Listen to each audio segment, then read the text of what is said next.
Friends, कैसे हैं आप सब। आई होप कि आप सब जहाँ पे भी होंगे सेफ होंगे और मेरे वीडियो का इंतजार कर रहे होंगे। So let's come to the point. Today's topic about sasaeng. Well मैं तो वैसे BTS के ऊपर वीडियो बनाती हूँ, बट मुझे लगा इस टॉपिक पर भी मुझे कवर करना चाहिए और बहुत सारे डाउट होंगे जो आपको इस वीडियो में क्लियर हो जाएंगे अबाउट सासेंग। ये कौन है, ये क्या करते हैं, सासेंग किसे कहते हैं, वो इतना डेंजरस क्यों होते हैं अपने आइडल्स के लिए, और उन्होंने डिस्कस्टिंग थिंग्स जो अब तक की हैं और मैंने अभी फ़िलहाल में न्यूज़ सुनी कुछ उनसे रिलेटेड, सो मैं वो भी शेयर करूँगी अपने वीडियो में। And most important things that कि उनको इस चीज़ के लिए क्या फंडिंग मिलती है, क्योंकि आपने यूजुअली देखा होगा कि उनके पास बहुत पैसे होते हैं लाइक अपने आइडल्स के। हम लोग कॉन्सर्ट के टिकट ही बाय कर लें वही बड़ी बात है, लेकिन उनके पास इतने ज़्यादा पैसे कहाँ से आते हैं इन सब चीज़ों को करने के लिए। सो मैं इसमें एक सीक्रेट भी शेयर करूँगी आप सभी के साथ सासेंग से रिलेटेड। सो बने रहिए वीडियो में और एंड तक देखिए। आई होप कि सारी चीज़ें आपको इस वीडियो में क्लियर हो जाएंगी। सो वीडियो को स्टार्ट करते हैं। So the first one is what's the sasaeng, यानी कि सासेंग क्या होता है, I don't know. So let's see. BTS को हम 3 लेवल में कैटेगराइज करते हैं। फर्स्ट, जिसे हम नॉर्मल फैंस की कैटेगरी में रखते हैं, जो कैजुअली BTS के सॉन्ग सुनते हैं, BTS के कॉन्सर्ट को अटेंड करते हैं, BTS के पॉजिटिव न्यूज़ को फॉलो करते हैं और उनको स्प्रेड करते हैं, जैसे कि आप सब और मैं। Second one is super fans. वो ऐसे फैंस होते हैं जो BTS के सभी एल्बम चाहे जितने एक्सपेंसिव हो वो खरीदते ही हैं और उनके पास इतना ज़्यादा पैसा होता है कि वो BTS के किसी भी कॉन्सर्ट को अटेंड किए बिना रह ही नहीं सकते। और उसके साथ साथ BTS के सभी फ़ैन मीटिंग्स को अटेंड करना, BTS इवेंट्स को अटेंड करना, वो सारी एक्टिविटी करते ही रहते हैं। सो उन्हें कहते हैं सुपर फैंस। और जो थर्ड लेवल के फैंस होते हैं वो सुपर से भी ऊपर होते हैं, जिन्हें हम लोग सासेंग के नाम से जानते हैं। सासेंग एक कोरियन वर्ड है जिसका मतलब होता है प्राइवेट लाइफ फैंस। जैसा कि नाम से ही पता चल रहा होगा कि ऐसे फैंस जो अपने आइडल्स के प्राइवेट लाइफ में भी दखलंदाजी करते रहते हैं। सासेंग्स के पास तो कोई सेंस ही नहीं होता है कि उन्हें क्या करना चाहिए और क्या नहीं करना चाहिए। लाइक वो इतना हद तक गुजर जाते हैं कि वो कभी कभी क्रिमिनल ऑफेंस तक भी करने से बाज नहीं आते।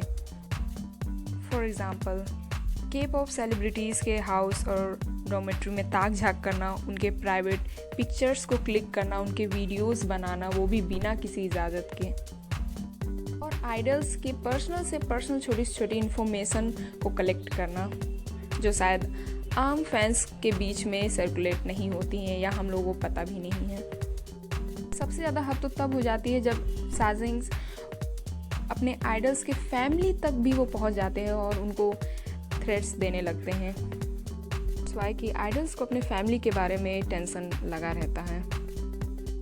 एंड इसके साथ साथ आइडल्स को इनअप्रोप्रिएट गिफ्ट्स देना, लाइक मैं वो चीज़ बोल भी नहीं सकती, इतना मुझे बुरा लगता है उन सब चीज़ों को। कैसे ये सब चीज़ें सोच भी सकते हैं और इतना ईजिली अपने आइडल्स को वो देते हैं और ये प्रिटेंड करते हैं कि वो लोग रियल फ़ैन हैं, लाइक ब्लड से लेटर लिख के देना और एक्सेट्रा।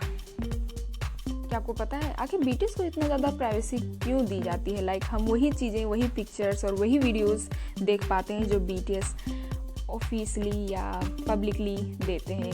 इसके अलावा हम लोगों को कुछ भी नहीं पता उनके बारे में एक्स्ट्रा। वो सिर्फ इसीलिए क्योंकि सासेंग्स जो फ़ैन होते हैं वो हमेशा उनके लिए उनके अंदर डर ही रहता है कि वो जितना भी हो सके वो कंट्रोवर्सी से बच कर रहें। और यही मेन रीज़न है कि BTS मेंबर पब्लिक प्लेस पे जाने से जितना हो सकता है उस चीज़ को अवॉइड करते हैं कि उन्हें पता नहीं, क्या पता कब कोई सासेंग फ़ैन उनका पीछा कर रहा हो और उनकी फ़ोटोज़ क्लिक कर ले, वीडियोस क्लिक कर ले और भी सारी चीज़ें, एक्टिविटी, वो लोग इनअप्रोप्रिएट एक्टिविटी करते ही रहते हैं। सो एक नॉर्मल फैंस क्या चाहेगा? वो यही चाहेगा कि उनके आइडल्स यानी BTS सेफ़ रहें जहाँ भी रहें और वो अपने परफॉर्मेंस से लोगों को इंटरटेन करते रहें। लेकिन ये जो सासेंग फैंस होते हैं वो क्रेज़ी टाइप्स होते हैं, यहाँ तक कि वो आइडल्स को किडनैप करने के लिए भी प्लानिंग करते रहते हैं। इवन दो कि फ्लाइट में भी उनका पीछा करने से नहीं चूकते हैं, एंड आइडल्स को फिजिकली हर्ट करना भी। इन सासेंग्स फैंस की पूरी लाइफ आइडल्स के सराउंडिंग ही चलती रहती है और वो चाहते हैं कि उनको आइडल्स नोटिस करें।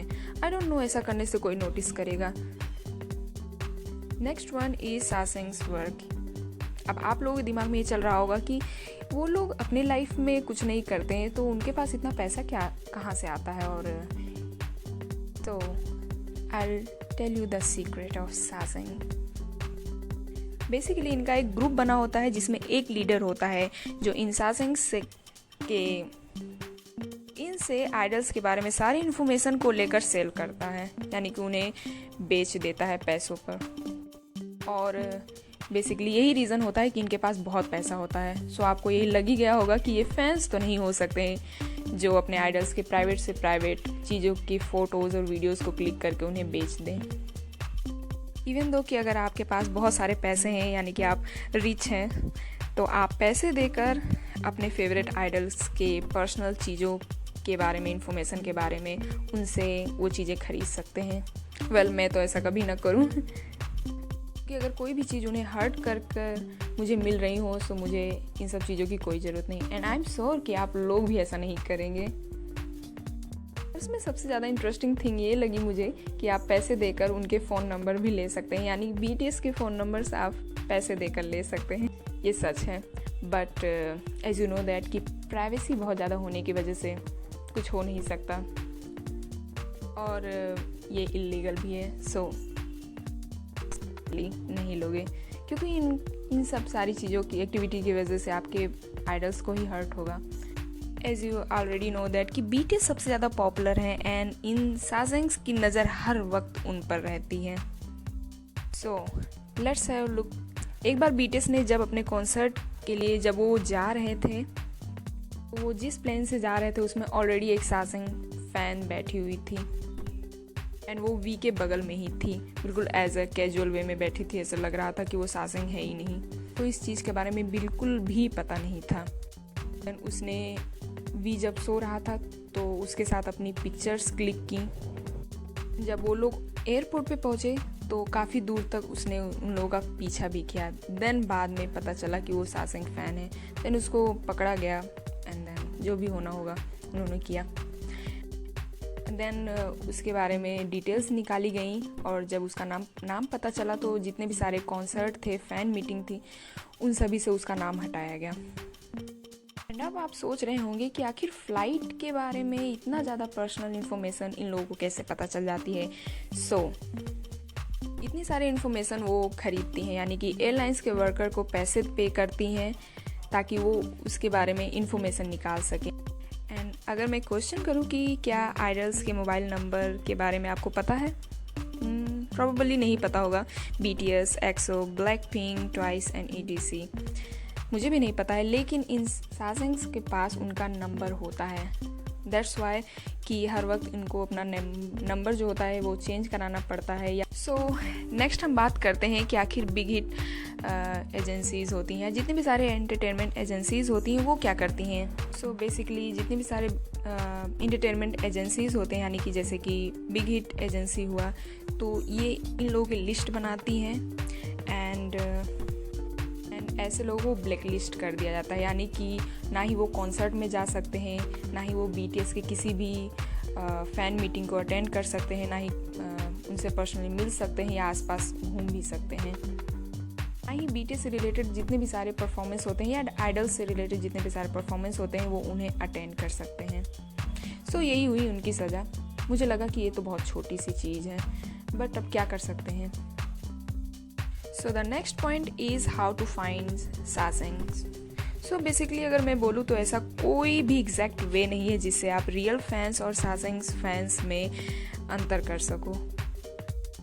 फॉर एग्ज़ाम्पल सासेंग्स के भी बहुत सारे अकाउंट्स होते हैं जो बेसिकली एक देखने से ऐसे ही लगेगा आपको जैसे कि एक जेन्युइन किसी फैंस अकाउंट हो, उनका अकाउंट हो, और वो BTS से रिलेटेड जितने सारे फ़ोटोज़ और वीडियोज़ होते हैं वो शेयर करते रहते हैं।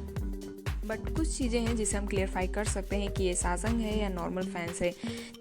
BTS या आइडल से रिलेटेड प्राइवेट इन्फॉर्मेशन को अपने उस पर शेयर करना लोगों के बीच में, जो एक आम फैंस को भी नहीं पता है। और हम लोगों को ये भी पता है कि बिग हिट एजेंसी हुई या कोई भी एंटरटेनमेंट एजेंसीज हुई, वो प्राइवेट इन्फॉर्मेशन को कभी भी पब्लिकली ऐसे नहीं डालते हैं। अगर वो लोग ऐसा करते हैं तो ये डाउट हो सकता है कि ये लोग साजंस ही हो सकते हैं, क्योंकि इनके पास इतना इन्फॉर्मेशन कहाँ से आ गया। और BTS जब इवेंट्स में जाते हैं तो उनके क्लोज पिक को या वीडियोस को बना लेना, ये सारी चीज़ें बहुत डाउट में डालती हैं। So that's all. एंड साजंग से रिलेटेड जितनी भी सारी इन्फॉर्मेशन थी जो मुझे पता थी, जो मुझे लगा कि आप लोगों से शेयर करनी चाहिए, सो मैंने वो शेयर किया। आई होप कि आपके मन में जितने भी सारे डाउट्स होंगे अब क्लियर हो गए होंगे और आपको ये वीडियो अच्छा लगा होगा। अगर वीडियो अच्छा लगा तो मुझे ज़रूर बताना और अपने फ्रेंड्स के साथ इसे शेयर करना। और आप साजंग्स के बारे में क्या सोचते हो, क्या वो सही करते हैं या गलत करते हैं, डेफिनेटली मुझे कमेंट बॉक्स में बताना। एंड आई एम श्योर कि आपको वीडियो अच्छा लगा होगा। सो डेफिनेटली अब तक तो आपने लाइक कर ही दिया होगा, अगर नहीं किया है तो आराम से कर देना। सो मैं मिलती हूँ आपसे किसी अनदर टॉपिक पर, और अगर आप बोलेंगे तो मैं साजंग से रिलेटेड इसका पार्ट 2 भी मैं लेकर आ जाऊँगी। सो मैं मिलती हूँ किसी अनदर टॉपिक पर डिस्कस करते हुए। तब तक के लिए आप अपना ख्याल रखना और अपने अपनों का भी। Good bye and stay tuned for more updates.